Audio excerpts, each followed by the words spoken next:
Bonjour tout le monde, c'est toujours un plaisir de travailler avec vous, même si c'est de manière distancielle.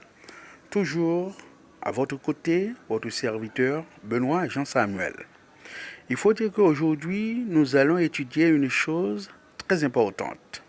Je vois que ça donne problème à beaucoup de nos apprenants, donc je vais devoir faire lumière sur cette notion.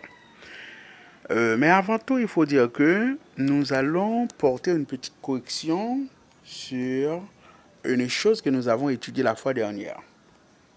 Il s'agit de la formule de l'acétylure de cuivre, également l'acétylure d'argent.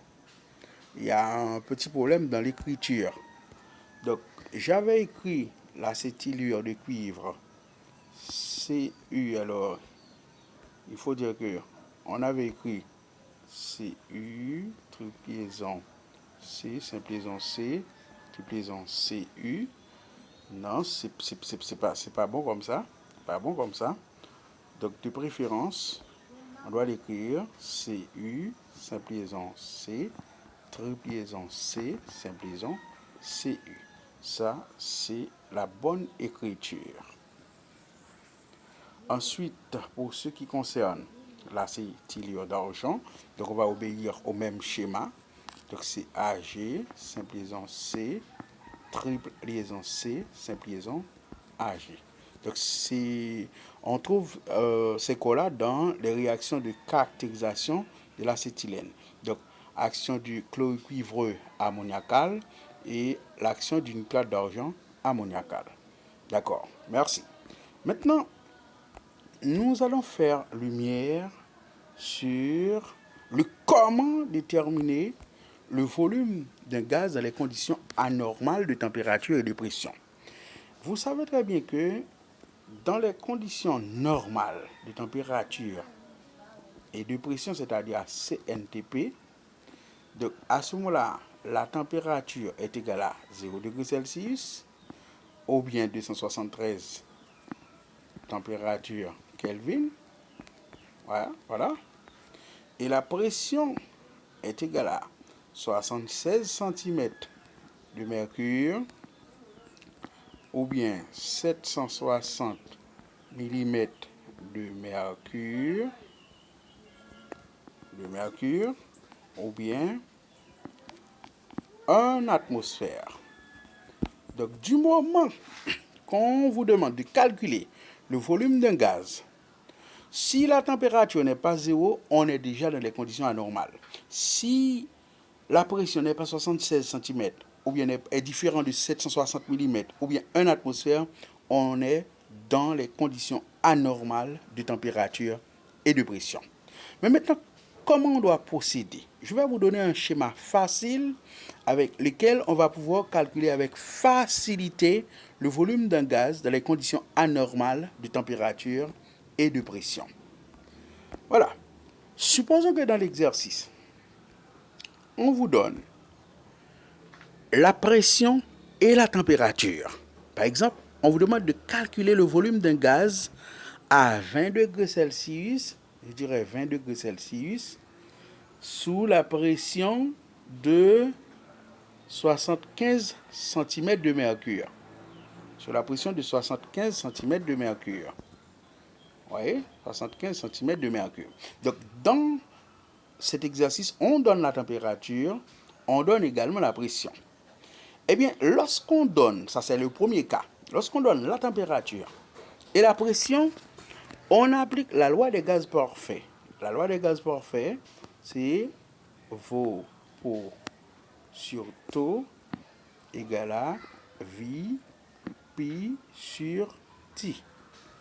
Mais maintenant, ce qu'il faut savoir, c'est que V0, c'est à déterminer. V0, c'est à déterminer. C'est le volume dans les conditions normales.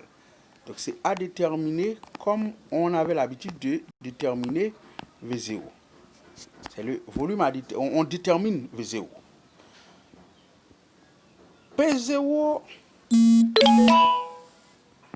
on ne va pas donner P0. Mais on va choisir P0 en fonction de la pression donnée. La pression donnée, c'est P1. La pression donnée, c'est P1. Donc, en fonction de la pression donnée, on va choisir P0.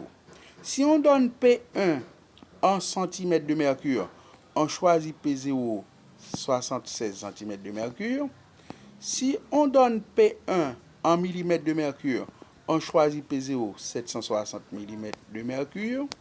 Et enfin, si on donne P1 en atmosphère, on choisit P0 1 atmosphère. Donc, je reprends. P1, c'est la pression donnée dans l'exercice. Par exemple, à 75 cm de mercure, c'est P1. P0, on va choisir P0 en fonction de l'unité de la pression donnée. Si la pression donnée est en centimètres de mercure, on choisit P0 76 cm de mercure. Si la pression donnée est en millimètres de mercure, on choisit P0 760 mm de mercure. Et enfin, si la pression donnée qui est P1 est en atmosphère, on choisit P0 1 atmosphère. Maintenant, on va voir pour, disons, T0. T0 va être toujours égal à 273 degrés. C'est la température Kelvin. Et T1, c'est la température donnée plus 273. Donc, si on dit par exemple, calculer le volume d'un gaz dégagé à 30 degrés Celsius sous la pression de 70 cm de mercure. Donc là, vous voyez qu'on donne la température et la pression. On applique la loi des gaz parfaits. Mais il faut dire que dans ce cas, T1 sera égal, si c'est à 30 degrés Celsius, T degrés c'est 30 plus 273. 30 plus 273. Donc c'est comme ça. Donc ça, c'est dans le cas où l'on donne la pression et la température. Deuxième cas, on peut donner seulement la pression. Par exemple, si on dit calculer le volume d'un gaz dégagé sous la pression de 70 cm de mercure. Vous voyez, là, on donne seulement la pression. Eh bien, dans ce cas, on va appliquer la loi de Boyle-Mariotte. Et on peut, vous voyez, Vpo égale à Vp. Donc, puisqu'on ne donne pas T, on enlève T dans la loi des gaz parfaits. Vous voyez? V0, c'est toujours à déterminer comme on avait l'habitude. V0, c'est à déterminer. Vous voyez? À déterminer. À déterminer. V1, ce que j'ai oublié de dire tout à l'heure, V1, c'est le volume demandé. Volume demandé. Volume demandé. Demandé.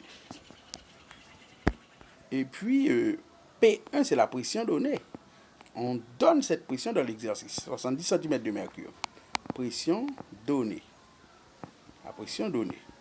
Maintenant, en fonction de l'unité dont on a donné P1, on va choisir P0. Si on donne P1 en cm de mercure, comme dans ce cas, on va choisir P0 76 cm de mercure. Si on donne P1 en millimètres de mercure, on va choisir P0 760 mm de mercure. Et si enfin on donne P1 en atmosphère, on choisit P0 1 atmosphère. Donc dans ce cas, on applique la loi de Boyle-Mariotte lorsqu'on donne seulement la pression. Par exemple, calculer le volume d'un gaz dégagé sous la pression de 750 mm de mercure. Là, on donne seulement la pression, on applique la loi de Boyle-Mariotte. Vpo égale à Vp. Vo, c'est le volume qu'on doit déterminer dans les conditions normales. Pour, on va choisir P0 en fonction de l'unité de la pression donnée. V1, c'est le volume demandé. Et P1, c'est la pression donnée.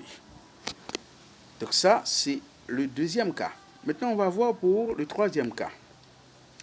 Pour le troisième cas, si on donne seulement la température, par exemple, on dit calculer le volume de gaz dégagé à 15 degrés Celsius.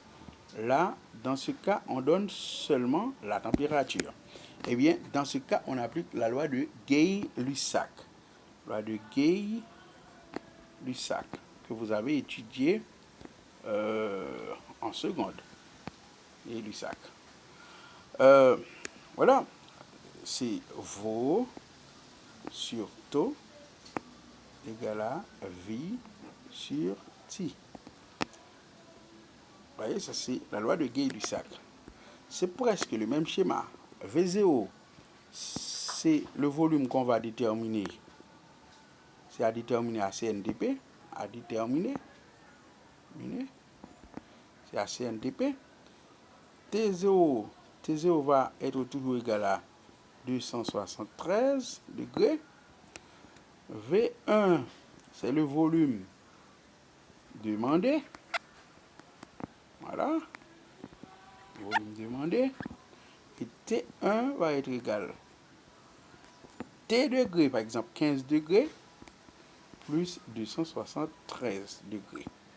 Donc, par exemple, dans ce cas, T1 c'est égal à 15 plus 273.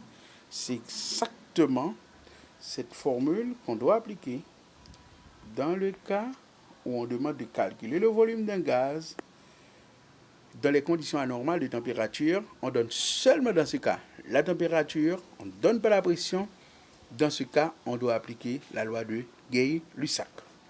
Voilà donc, en gros, mesdames, messieurs, la méthodologie qu'on doit utiliser pour calculer le volume d'un gaz dans les conditions anormales de température et de pression.